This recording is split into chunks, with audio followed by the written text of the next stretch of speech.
This isn't my normal territory, I'll give you that. But how could I ignore? How could I not go out there and talk about the hottest playoff series to kick off the 2024 Stanley Cup Playoffs? Yesterday, the Toronto Maple Leafs lost to the Florida Panthers in regulation, and because of this loss, it put the Panthers over the Boston Bruins in the Atlantic standings, where they'll now be facing the number 3 team in the division, Toronto.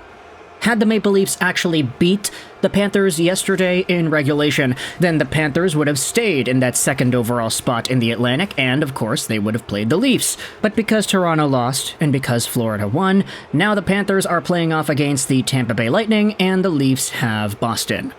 Great, so let's break down this series. Let's talk about some of the numbers as far as we know them right now. Let's talk about the matchup itself, starting with a tweet made by Sportsnet Stats after it was revealed that Toronto and Boston would be playing off against each other.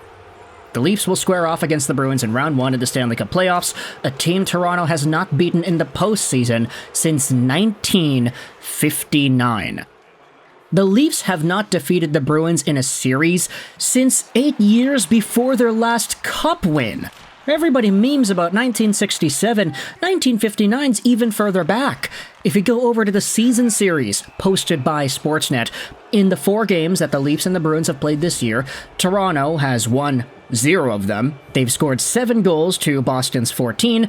Power play percentage and save percentage are both heavily skewed in Boston's favor. The Leafs have a 9.1% on the power play against Boston and an 8.91 save percentage against Boston. That is terrible. The Leafs, on the other hand, have succumbed to 30% of the Bruins' power plays, and Boston goalies have a 9.49 save percentage against Toronto. The Bruins have won 6 straight playoff series versus the Maple Leafs, including a couple of iconic moments in the salary cap era.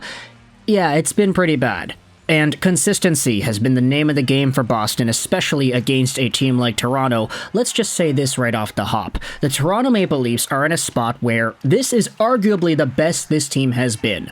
Like, straight up. This era of Maple Leafs hockey, Marner, Matthews, Nylander, Rielly, Tavares, and then all the goaltenders rotating in and out, this is some of the best Leafs hockey we have ever seen.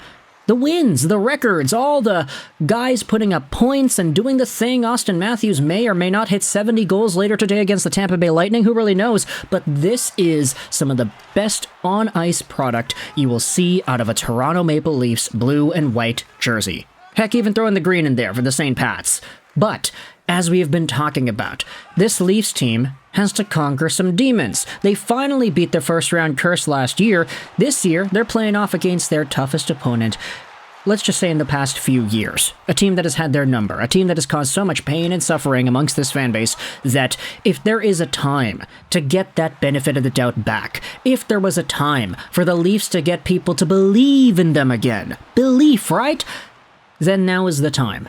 Playoff against Boston, a team you haven't beaten in the postseason in a series since, 1959? So how long ago was that? My goodness, that was 66 years ago. You know how many people watching this video's parents weren't even born in 1959? It's crazy. But if you wanted to script a perfect Toronto Maple Leafs-centered Stanley Cup playoff run, then this might be the way to get it done. Against a Boston team that really has had their number. Now, the Bruins, to their credit, have been in a really interesting spot, too, because if you talk about Boston, the fact that they're this good this year is very weird, because a lot of people didn't think that a center core of Charlie Coyle and Pavel Zacha could be the core to get it done, to force a playoff series and a playoff run out of a team that just lost Bergeron and Krejci.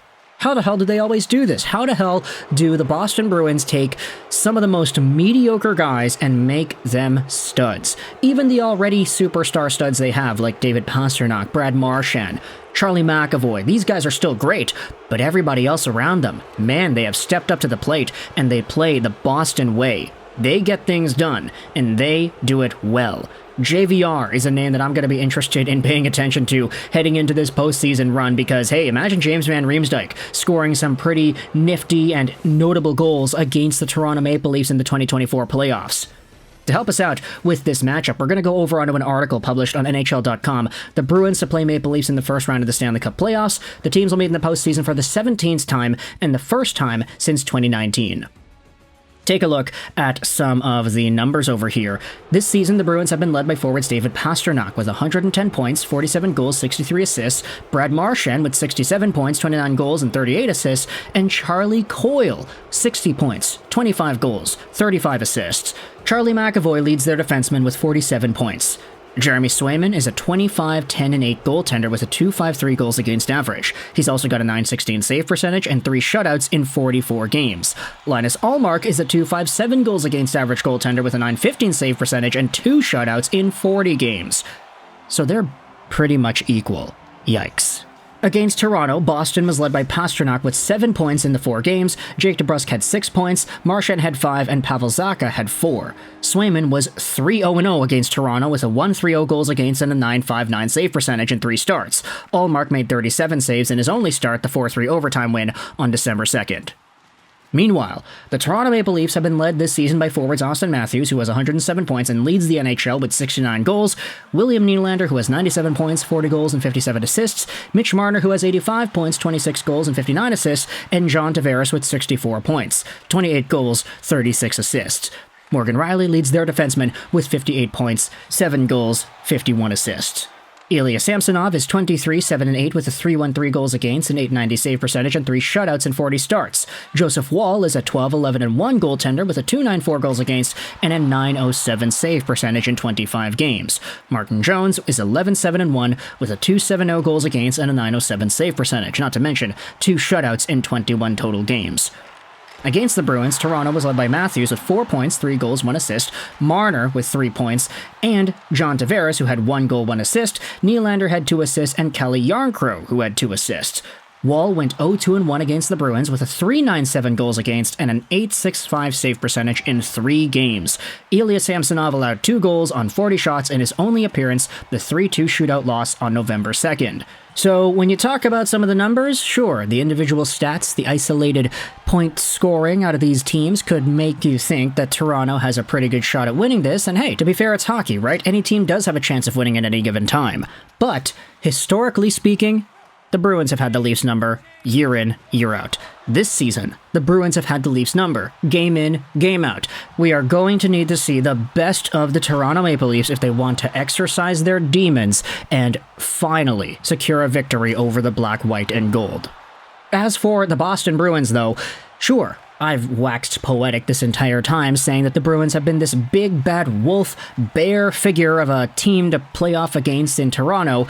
And while I do stand by that assessment that Boston probably has a good chance of winning this, they can't take their foot off the gas pedal either. If there's one thing we have seen out of the Toronto Maple Leafs is that they have been through the ringer. A lot of people going out there and criticizing this team. Can they really do it? Are they capable? They've got good talent in the regular season. Can they take that into the playoffs? They finally used all of that pressure to their advantage last year, breaking out of the first round and beating Tampa Bay. Now, it's an even bigger task you could debate.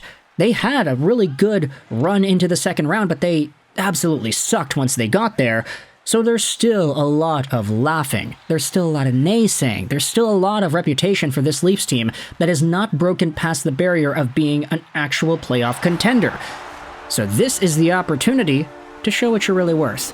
Even if you don't win, I mean, okay, I think they kind of have to win, not gonna lie. Like, the series against Tampa Bay in 2022, I thought the Leafs could have very well won that series, but at the end of the day, they lost still, even though it was in Game 7, and as a result, that reputation of them being losers did not change. It was only until they won against Tampa Bay in 2023 that we started to see a little bit of a change there. Now, you got to do it all over again, but Boston's not going to make it easy. So if you're a Maple Leafs fan, if you're a Bruins fan, let me know your thoughts in the comment section below about the Maple Leafs and Bruins series. I have to go out there and give a prediction as well. I'm going to say Boston in 7. I wouldn't be surprised if Toronto ended up winning. I wouldn't be surprised if the Leafs smoked Boston. If they end up sweeping the Bruins, and okay, great. I'm not going to be upset about that. I'm not a Bruins fan. Y'all know me. I'm a Canucks fan. I hate the Bruins, but if I had to place some money on it, which I'm not going to, but if I was, I'd probably say Boston in 7. So let me know your thoughts in the comment section below. Predictions, analysis, thoughts, any extra opinions you may have about this series. Leave them all in the comment section. We're going to have ourselves a party dissecting and reacting to this series as it goes along. I hope you enjoyed this video. And bye.